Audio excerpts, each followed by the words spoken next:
United States and Cuba have had a strained relationship since Castro overthrew a US-backed government more than 60, or was it more than 65 years ago? And since then, more or less, US has maintained an embargo of Cuba. And the United Nations for last 30 years, year after year, it continues to condemn United States for that. And it is going to happen again in this General Assembly at the United Nations.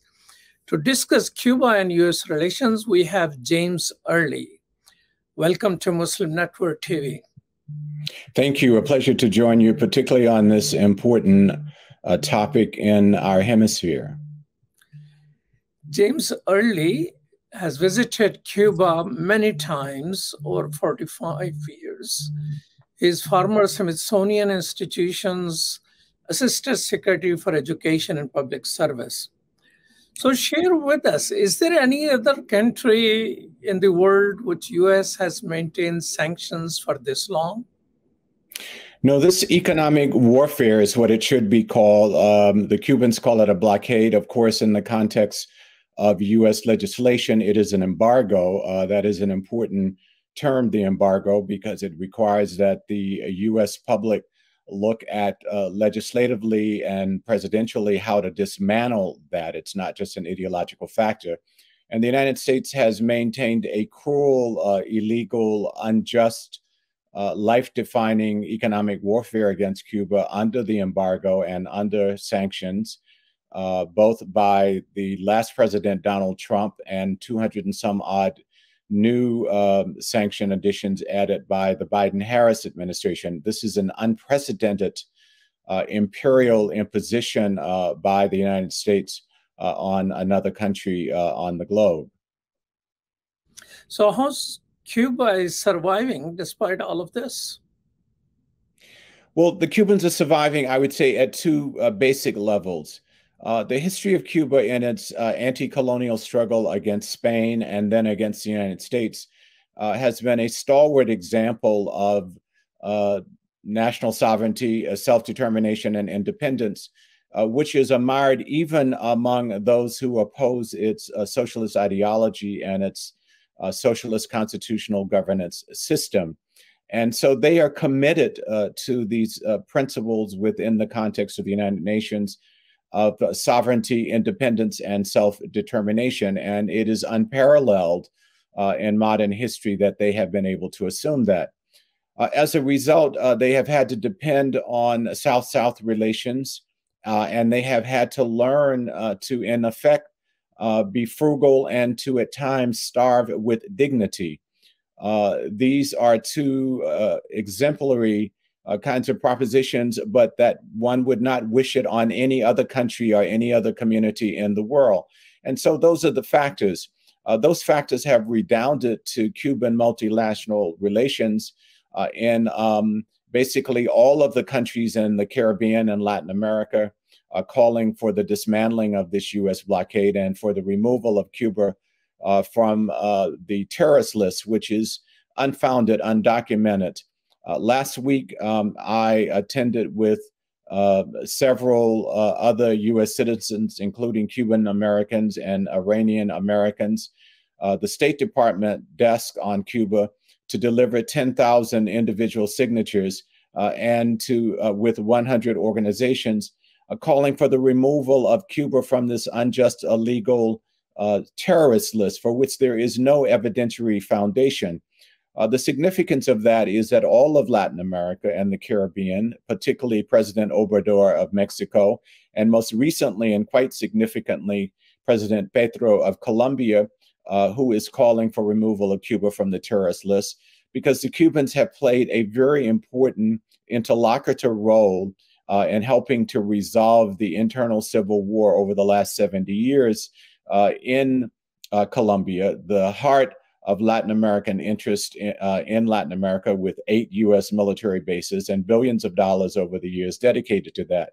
So this is a context in which the world has stood up and said to the United States, you are an outlier, you are an outlaw state outside of the protocols that have been achieved by the community of nations and the United Nations in particular, in which countries respectfully find their mutual interests as well as carry out in a peaceful and respectful way their fundamental ideological and political difference, which there are between Cuba and the United States in terms of governance, notwithstanding the great majority of U.S. citizens wanting to dismantle this blockade and to open up diplomatic relations. The high point of the last 60 years of the U.S. economic war, which was established under the former presidency of Barack Obama and the presidency of Raul Castro, in which they discussed and debated and came to a compromise to re-enter the Protocol of Nations with a process towards full diplomatic relations,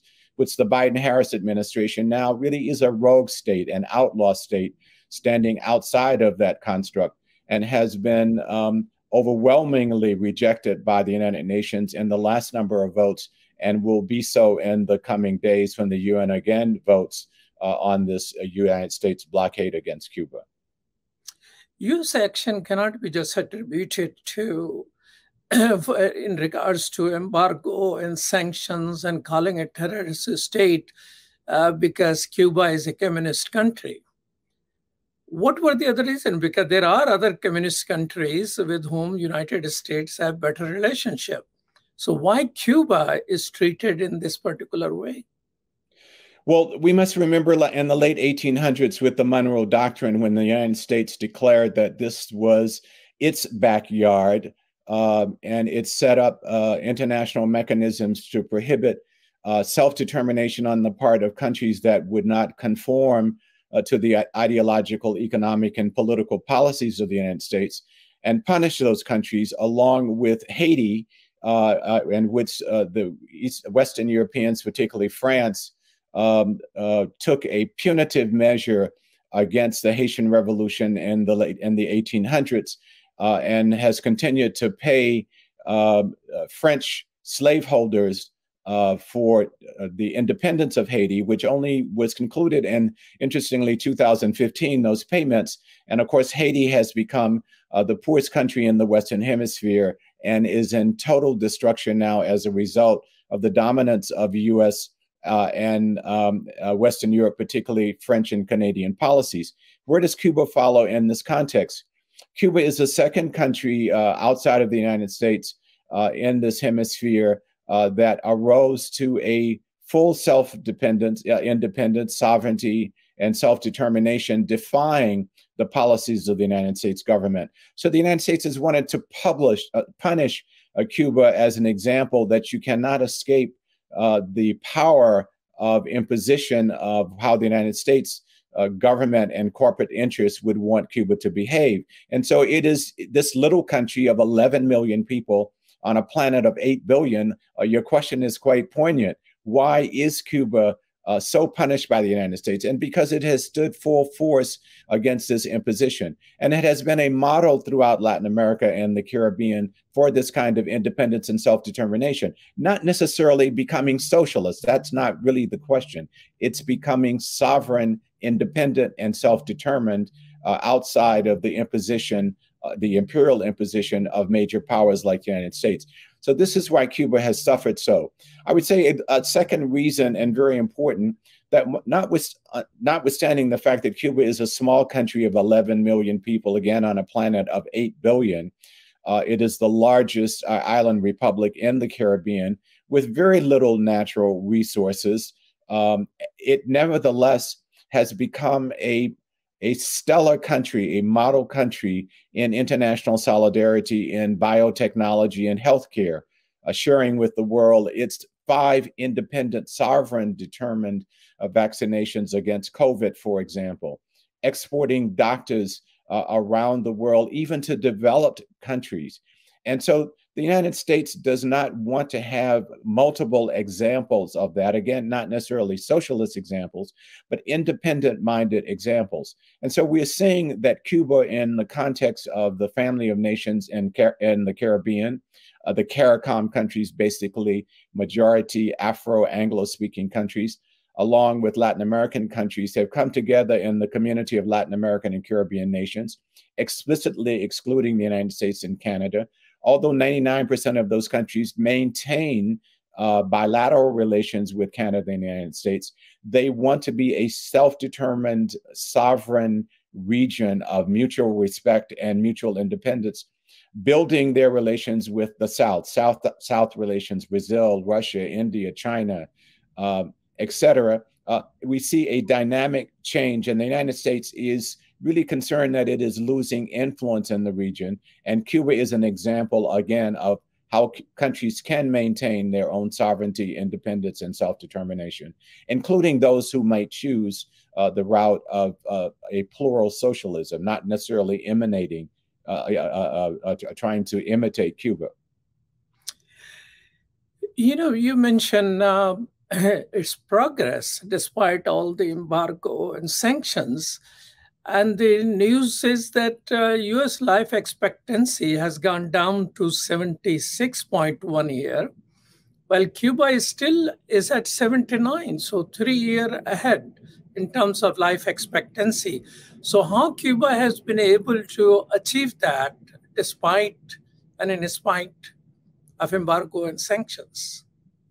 Well, again, Cuba is an example of the ideological and political will of the governance structure to really dedicate itself to the well-being of its citizens, prioritizing education, healthcare.